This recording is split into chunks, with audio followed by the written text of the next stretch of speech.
गुरुर्देव महेश्वरा गुरु साक्षात् परब्रह्म तस्मै श्री गुरुवे नमः।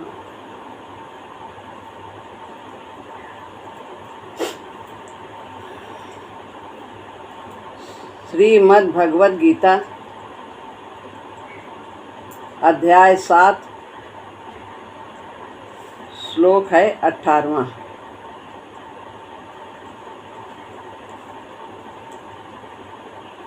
उदारः सर्व एवैते ज्ञानी त्वात्मैव मे मतम् आस्थितः स हि युक्तात्मा मामेवानुत्तमां गतिम्।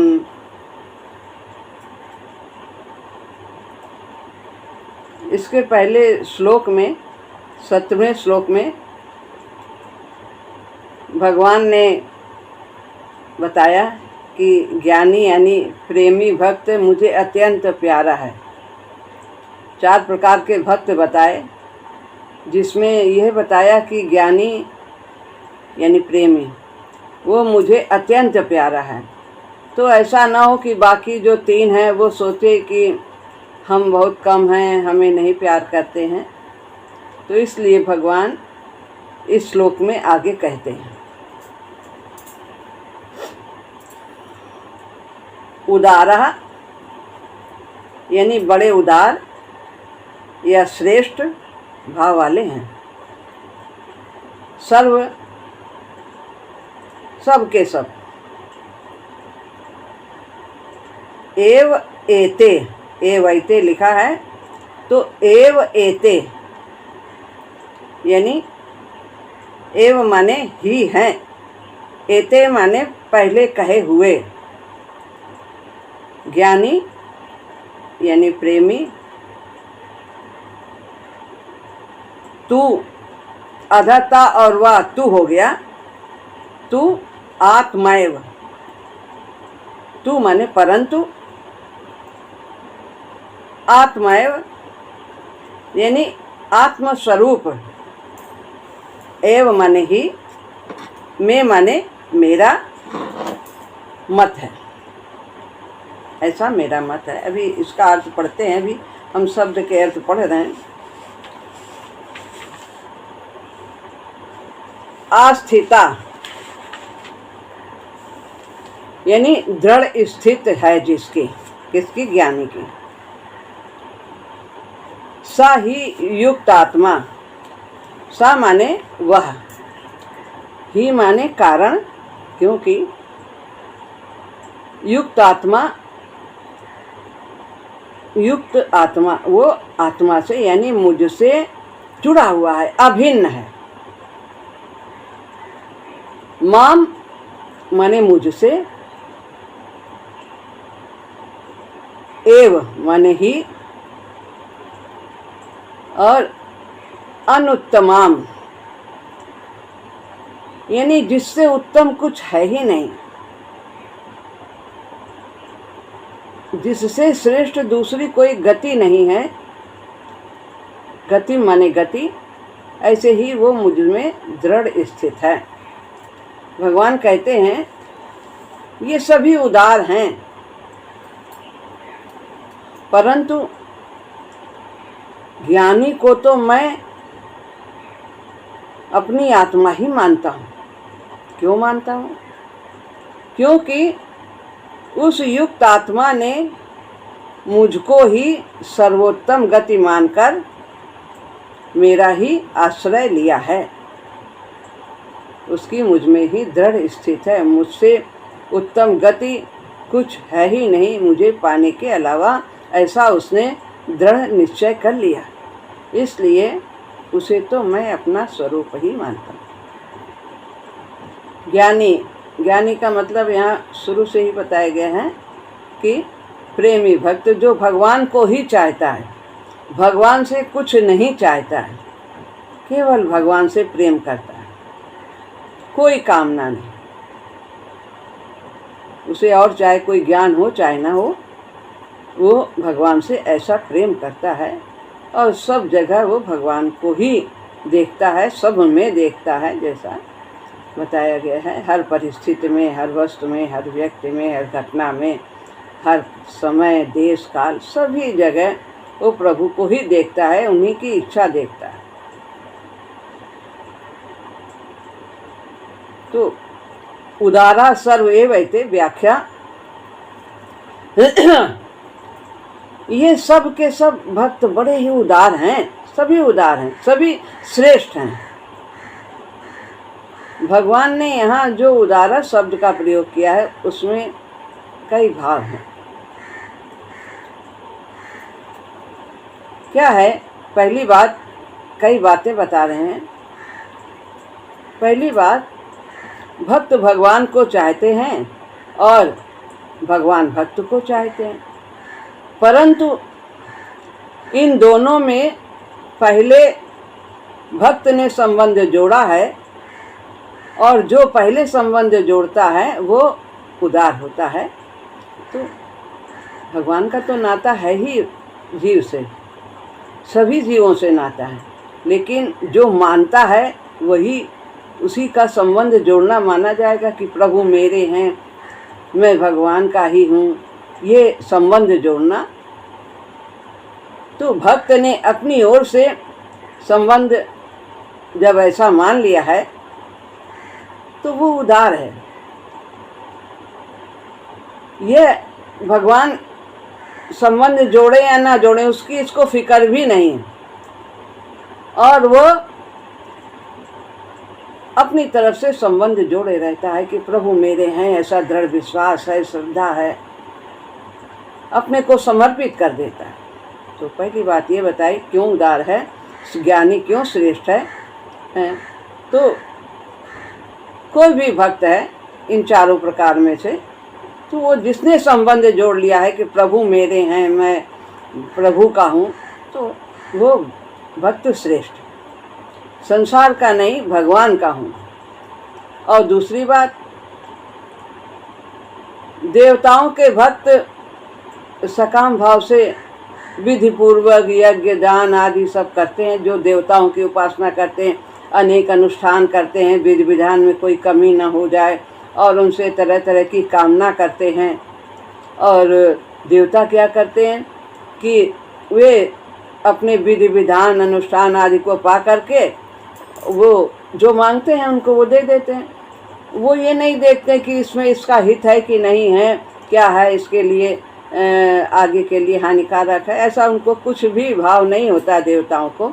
तो वो जो मांगते हैं दे देते हैं। अनेक उदाहरण हैं ऐसे शास्त्र में। लेकिन भगवान क्या करते हैं? वो ऐसा नहीं करते हैं। वो अपने भक्त को वही देते हैं जो उसके लिए कल्याणकारक हो। यदि वो अनुचित मांगता है तो वो उसे नहीं देते हैं। जो उनके विकास में बाधक होगा, भक्त के कल्याण के मार्ग में रुकावट डालेगा, वो कामना उसकी नहीं पूरी करते। जानते हैं कि वो अभी अज्ञानी है। जैसे छोटा बच्चा, उसको ज्ञान नहीं होता, वो क्या क्या मांग लेता है, लेकिन माता पिता तो उसे वही चीज़ देते हैं जो उसके लिए उचित हो, उसे किसी प्रकार की उससे हानि ना हो। और तीसरी बात, क्यों श्रेष्ठ हैं ये सब के सब? ये सब भगवान की ही शरण में हैं। ये अर्थार्थी, जिज्ञासु, और उनके श्रेष्ठ बताने का कारण भगवान बता रहे हैं कि वो चाहे कुछ भी उनकी इच्छा पूरी हो या ना हो, पर वो रहते हैं भगवान की ही शरण में, दूसरे की शरण में नहीं जाते। तीसरी बात बताते हैं कि संसार के भोग और रुपए पैसे देखने में तो बड़े सुखदायी हैं, मिल जाते, प्रत्यक्ष उनसे सुख मिलता है। और भगवान के भजन में प्रत्यक्ष जल्दी सुख नहीं मिलता। करो कुछ समय करो, फिर उसके बाद शांति आती चली जाती।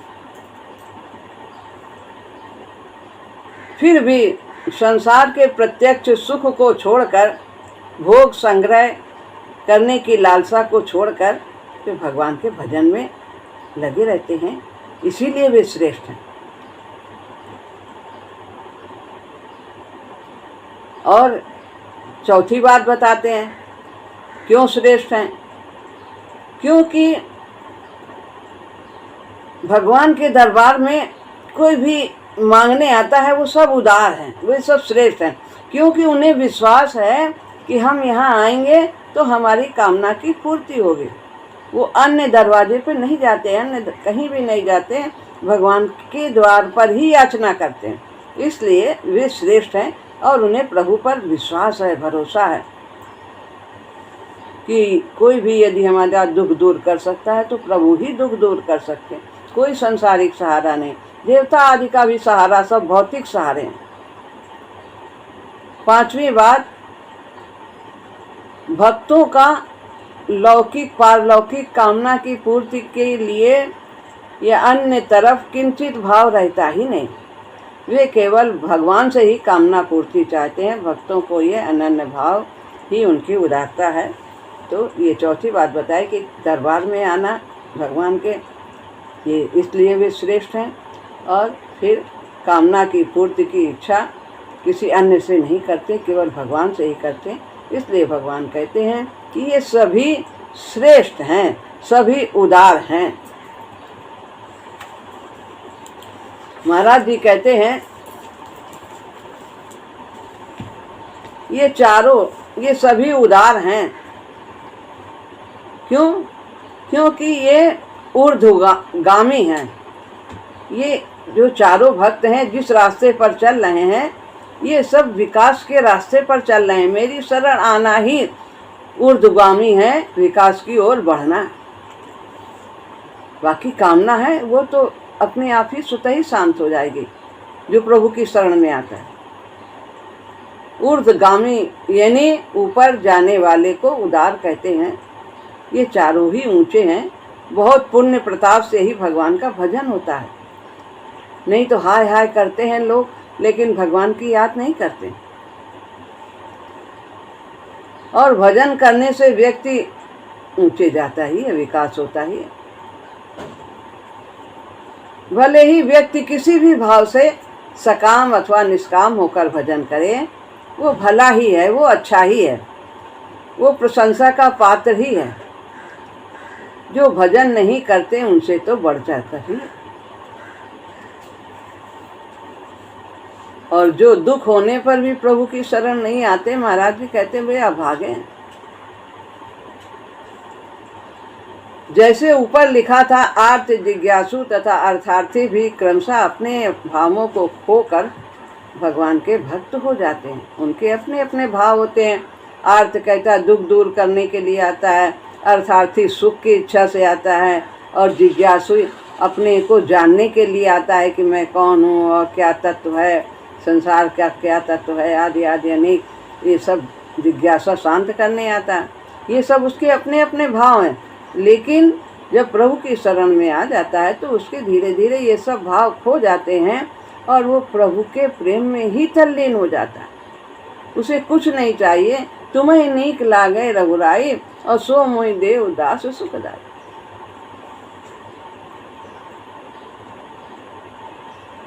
तो अर्थ का दुख मिट जाता है, जिज्ञासु की जिज्ञासा शांत हो जाती है, अर्थार्थी को अर्थ लाभ होता है, कामना सब जो उचित है सब पूरी होती। तो भगवान के प्रति कृतज्ञता जग जाती है और वो प्रेम का सूत्रपात्र होने लगता है।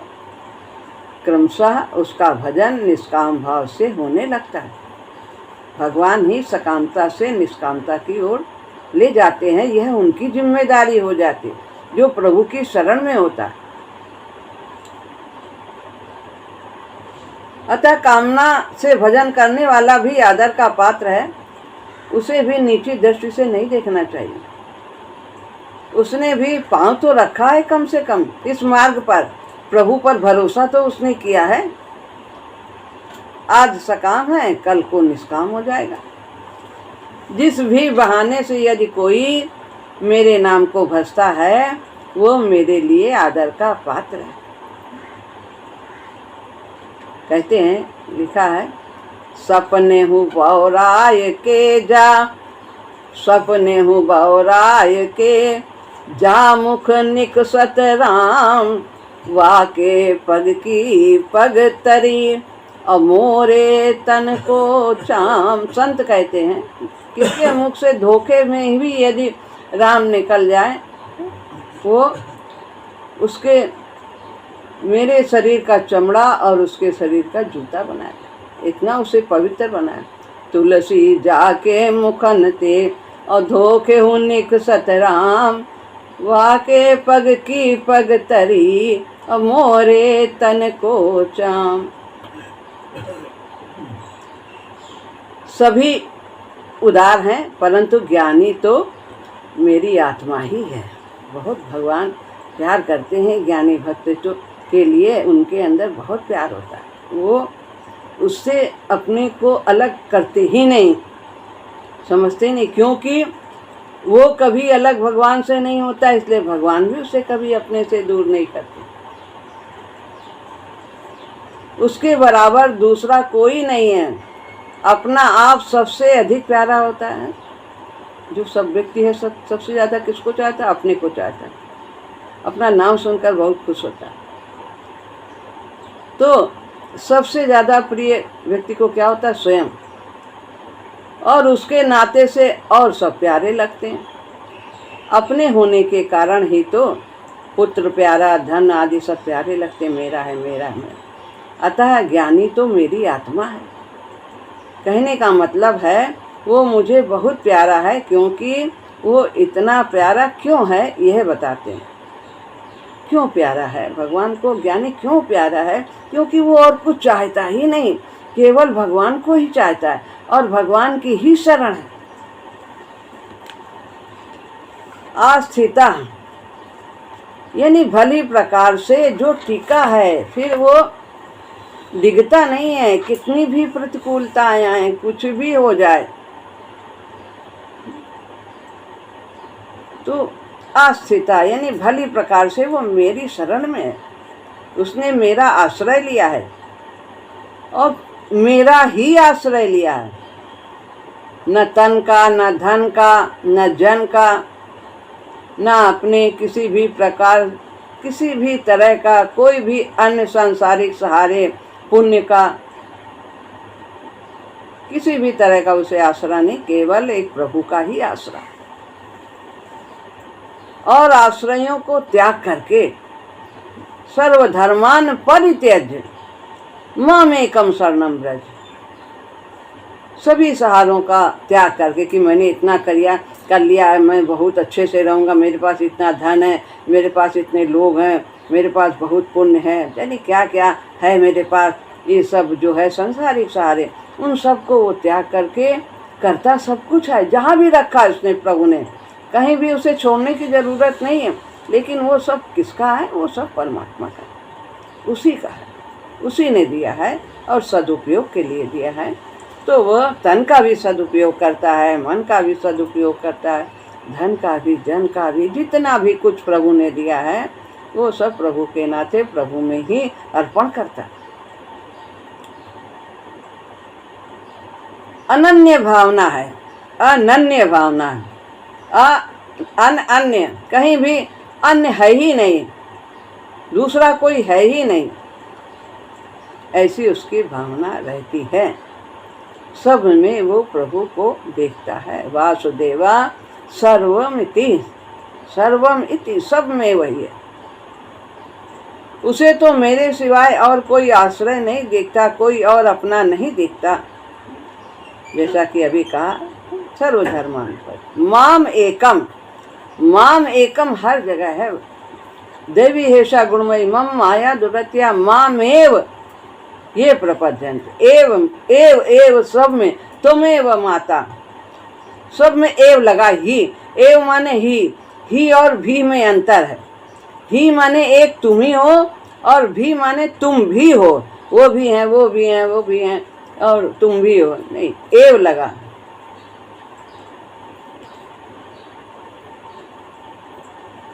तो भगवान कहते हैं कि जो इस प्रकार मेरी शरण आता है, अनन्यास चिंतयन्तो माम ये जना पर्युपासते, तेषां नित्याभियुक्तानां योगक्षेमं वहाम्यहम्। जो एक अनन्य भाव से मेरी शरण आता है उसका योगक्षेम मैं स्वयं वहन करता हूँ। क्या चाहिए विकास के लिए और उसकी क्या रक्षा, उसकी किस प्रकार से रक्षा होगी, वो सब भगवान स्वयं करते हैं। गति आगे आया है, गति मामेवा अनुत्तमाम गति, वो समझता है इससे उत्तम कोई गति नहीं है। भगवान को पाने से बड़ा लाभ संसार में कुछ है ही नहीं। गति गंतव्य स्थल को कहते हैं, जहाँ पहुँचना हो वह गति होती है। मैं ही उनके जीवन का एकमात्र लक्ष्य हूँ। वो जीवन के द्वारा और कुछ नहीं चाहता है। जो ये मानव तन मिला है ये बड़े भाग्य से मिला है और ये केवल परमात्मा को पाने के लिए ही मिला है। उसे ऐसा भली भांति बोध होता है और वह इसी चाह की पूर्ति में अपने पूरे जीवन को अर्पित करता है प्रभु के चरणों में। अर्थ न धर्म न काम रुचि, गति न चाहूँ निर्वाण, जन्म जन्म रति राम पद, यह वरदान नयन। यही दो प्रभु, कुछ नहीं चाहता। चारों पदार्थ अर्थ धर्म काम मोक्ष, मोक्ष भी नहीं चाहिए। केवल आपकी भक्ति चाहिए, केवल आपसे प्रेम चाहिए, आपका सुमिरन निरंतर बना रहे। तो जब सुमिरन बना रहेगा तो फिर आनंद ही आनंद है। जब भगवान को भूलते हैं तभी विपत्ति आती है। कहे हनुमंत विपत्ति प्रभु सोई, और जब तब सुमिरन भजन न होई, तभी विपत्ति है। तो हर समय उसी आनंद में रहना है। इसमें जैसे मछली रहती है जल में तो वो सुखी रहती है और जल से अलग होते ही उसके प्राण पखेरु उड़ जाते हैं, तड़पने लगते हैं। सुखी मीन जे नीर अगाधा, और जिमि हरि शरण नये कौ बाधा। बाधा प्रतिकूलता सांसारिक दृष्टि से आएगी लेकिन वो उसे बाधा समझता ही नहीं, उसे दुख प्रतीत ही नहीं होता। उसमें भी वो आनंद पूर्वक रहता है। प्रभु की कृपा है, अनुकूलता भी प्रभु की कृपा है और प्रतिकूलता भी कृपा है। सब हमारे विकास के लिए है क्योंकि वो हमारे प्यारे प्रभु की ओर से आए।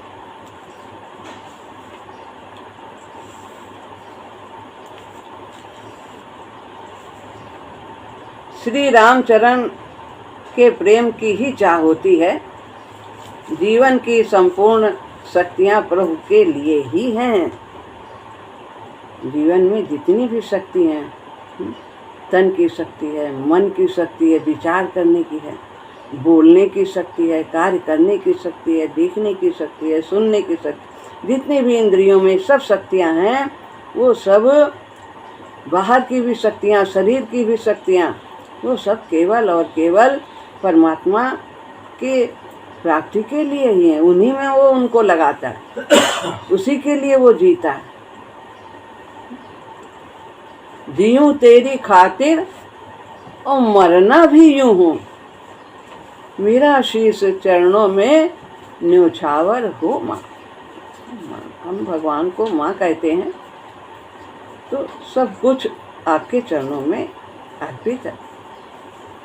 ऐसी भावना अनुप्राणित करती है ज्ञानी को, इसीलिए ज्ञानी को मैं बहुत अधिक प्यार करता हूँ। अनुत्तम, जिससे बढ़कर और कोई ना हो, कुछ ना हो। भगवान से बढ़कर क्या है? कुछ नहीं। तो जो सांसारिक दृष्टि से लोग देखते हैं तो बहुत कुछ संसार में उनको सुख के साधन मिलते हैं कि भगवान अब ये दे दो, वो दे दो, क्या दे दो, तो वो मांगते हैं, भगवान से ही मांगते हैं, तो भी वो भगवान के भक्त हैं। लेकिन जो ज्ञानी है वो भगवान से बढ़कर और कुछ नहीं। जैसे राजा के सिर पर हाथ रख दिया, किसी ने कहा मांग, राजा ने कहा मांगो जो मांगना, सब हम दे देंगे जो चाहोगे। किसी ने किसी पर हाथ रखा, किसी ने किसी पर, और एक बुद्धिमान था उसने राजा के सिर पर हाथ रख दिया तो राजा उसका हो गया। अब राजा हो गया तो सब कुछ उसका हो गया, क्योंकि राजा का सब कुछ है। तो राजा जब उसका है तो सब कुछ उसे मिल गया। तो इसीलिए वो किसी भी प्रकार की कामना नहीं करता, केवल भगवान से ही प्रेम करता है। उसने समझ लिया है कि प्रभु सबसे बढ़कर हैं। मत्तः परतरम नान्य किंचित अस्ति धनंजय, मुझसे अलग कुछ संसार में है ही नहीं, सारा संसार मुझ में ही पिरोया हुआ, मैं सब में व्याप्त हूँ, तो मुझसे परे कुछ भी नहीं। तो इस प्रकार यहाँ पर गति शब्द को बताया महाराज जी ने। शरण को, सहारे को भी कहते हैं, वही ज्ञानी के जीवन का लक्ष्य भी होता है और सहारा भी होता है। गति हमारा जहाँ गंतव्य है, हम घर से निकलते हैं, हमें कहाँ जाना है, हमें मालूम होता है हमें कहाँ जाना है, और हम फिर उसी रास्ते पर चल देते हैं, भली भांति बोध होता है। और यदि मालूम नहीं कहाँ जाना तो चौराहे पर खड़े होकर कभी इधर जाएंगे कभी उधर जाएंगे, कभी पता ही नहीं कहाँ जाए। तो उसे भली भांति बोध होता है कि मानव जीवन की गति क्या है, एक परमात्मा को ही पाना। और ये कैसे होता है, जब हम पूरी तरह से प्रभु का आश्रय लेते हैं, उन्हीं की शक्ति देखते हैं, सब में उन्हीं की इच्छा देखते हैं, तो हमारी गति जो गंतव्य है तो हमें शीघ्र प्राप्त हो जाए। उससे बढ़कर और सहारा भी तो संसार में दूसरा नहीं है।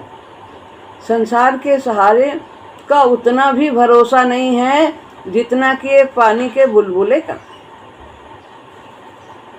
पानी का बुलबुला का तो एक निश्चित समय कि इतना अस्तित्व रहेगा, इतनी देर इसका, लेकिन संसार का सहारा का उतना भी भरोसा नहीं। किसी के भी ये सांस आ रही दूसरी आएगी कि नहीं आए कोई नहीं जानता, कब क्या हो कुछ नहीं पता। देखिए कैसे लोग युद्ध में कैसे अच्छे अच्छे सब कैसे चले जाते हैं, कुछ पता नहीं क्या हो कब क्या हो। तो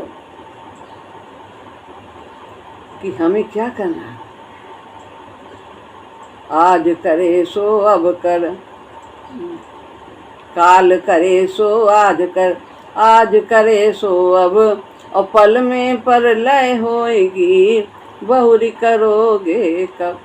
भरोसा करना नहीं है कि फिर कर लेंगे फिर करेंगे। जो करना है अच्छे काम कर लेने चाहिए, कल पर नहीं छोड़ना चाहिए। जो स्वामी पर पूर्ण रूपेण निर्भर हो, उसी के लिए जीता हो, वो प्यारा ही होता है।